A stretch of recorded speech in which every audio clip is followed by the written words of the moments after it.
الله الرحمن الرحيم وعنا وناكسن داودي الملول باجوكتان كسو دوادا وروحي دافها عالمka in laga soo gaaray oo ku daawatan Soomaaliya 2024 warkan waxa ay akhrin doonaan aniga Ismaaciil Cali Ajaay qodobada aad ku daawan doontaana waxa kamid ah madaxweyne qorqor oo faahfaahiyay wajigii labaad ee shirka Dhuusamareeb maxay Puntland ka tiri hadalkii wasiirka waxbarashada Soomaaliya isku dayay dil ee General Odowa iyo hadalkiisii hore oo abuuray tuun halis ah kharaadka dibadana waxa kamid ah ruushka oo xaqiijiyay tijaabada talaalka cudurka coronavirus qodobadaas iyo qodobo kale aan idin qarinayo ayaan ku soo qaadan doonaa warkeena ee u diyaar garooba daawadayaal warkii oo dhan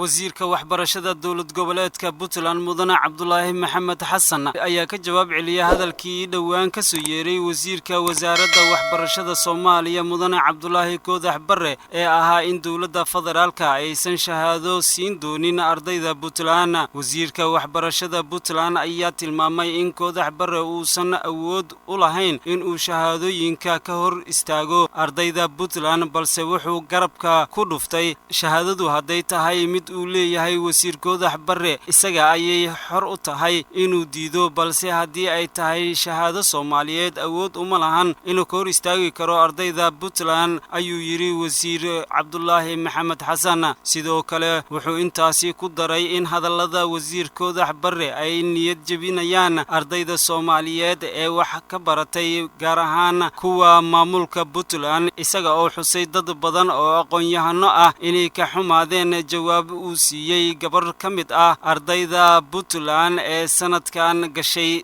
imtixaanaadka shahaadiga ah runtii waxaan aad uga xunnahay sida uu wasiirku ugu jawaabay gabadh kamid ah ardayda Puntland ee sanadkan gashay imtixaanaadka shahaadiga waxaa noo muuqatay inuu si aqoon la'aan ah ugu jawaabay ardaydaas oo uu niyad jabiyay dad badan oo aqoon-yahano ah oo garanaya nidaamka federaalka iyo waxbarashada ayaa ka xumaaday hadalkiisa ayuu markale yiri wasiirku hadalkan ayaa ku soo aadaya iyadoo shalay wasiirka waxbarashada xukuumadda Soomaaliya uu markale ku celiyay in aysan shahaado siin doonin ardayda imtixaanka ku galaysa deegaanada Puntland maadaama aysan qayb ka ahayn imtixaanaadka qaran ee ay qaadayso wasaaradda waxaana hadalkaasi uu dib u soo celiyay khilaafka labada dhinac shalay waxa magaalada Muqdisho qarax lagula eegtay kolonyo uu la socday taliyaha ciidanka xoogga dalka General Odowa Yuusuf Raage oo mariyay inta u dhaxaysa isgoyska Tarabuunka iyo isbitaalka xoogga ee degmada Hodan kolonyada uu la socday taliyaha ayaa waxa la eegtay gaari waxyaabaha qarxa laga soo buuxiyay oo ahaa nooca loo yaqaan Saarif ayada oo ciidamadu ay rasaas xooggan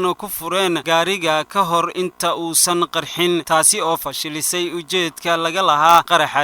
qaraxan la eegtay General Odowa ayaa waxa uu dibadda u soo saaraya halis cusub taasi oo daba socota digniin uu habeen hore taliyuhu u jeediyay qolooyinka uu sheegay inay adeegsadaan astaanta ciidamada iyo waliba maleeshiyad si iskood ah u shaqeysta oo lacago qaata taliyaha oo habeen hore shir jaraa'id ku qabtay xafiiska ayaa sheegay in waayahan dambe ay soo bateen gaadiid sida sharci darrada ah loogu buufiyo astaanta ciidanka xoogga dalka isagoona digniin u diray dad uu sheegay in si sharci darro ah ay u isticmaalaan gaadiidkaasi isla markaana ay kala wareegi doonaan cidii lagu arko hadda kadib waxa mar kale oo uu isla habeenkaas uu sheegay taliyuhu inay jiraan askar aan ka tirsaneen militariga Soomaaliya oo iska gashada dareeskooda kuwaasi oo badankood ay u shaqeeyaan hay'ado shirkado iyo goobo kale oo gaar loo leeyahay oo ay sharciga la tiigsan doonaan qaraxan noocan ah ee shalay lagu weeraray taliyaha ayaa badana waxa fulisa kooxda Al-Shabaab inkasta oo muddooyinkii dambe ay hoos u dhacday awoodda ay qaraxyada ku soo geliyaan caasimadda mana jirto ilaa hadda sheegasho ka soo yeertay dhankooda isku dayga dil ee qorsheysan ee taliyaha ayaa abuuraya tuhunka qolo kale oo ilaa hadda si rasmi ah loo aqoonsaneen Ukraine balse daba socota digniinaha uu badana hawada mariyo generaalku ayada oo dhowr jeer oo horena uu qaraxyo kala duwan ka badbaaday kadib digniino uu soo saaray madaxweynaha maamulka Galmudug ayaa khudbad ka jeediyay xafladda gunaanadka shirka wada tashiga Dhuusamareeb 1 ee ka qayb galeen madaxda maamul goboleedyada waxa uu sheegay in shirka maamul goboleedyada uu ku soo dhamaaday si wanaagsan isla